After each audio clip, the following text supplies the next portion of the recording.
Se escucha un dulce trinar con el albor mañanero, que alegremente un jilguero nos regala su cantar. A veces suelo pensar que es fingida su alegría, porque canta quien diría a igual que yo sin parar, que canto por no llorar mis penas todito el día.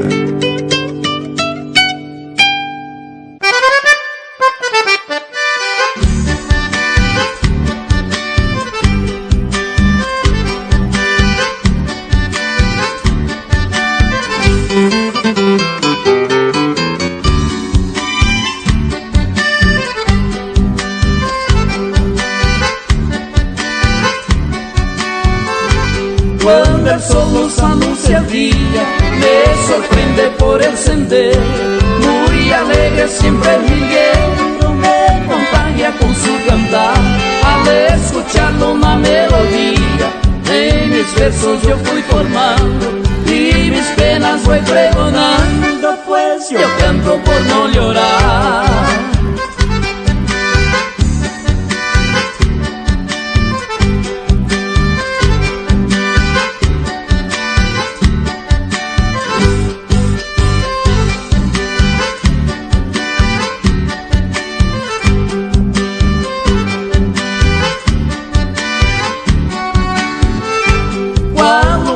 Fui prisionero, muy dichoso que me sentía, mas mi dueña me dejó un día que todo el mundo me eché a volar.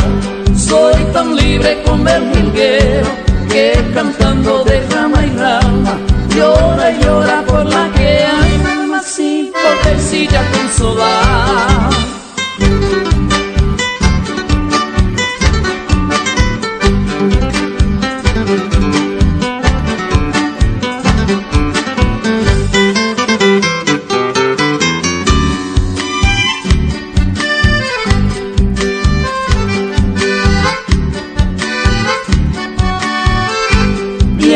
Vuelvo mis emociones en las huellas de mi existencia.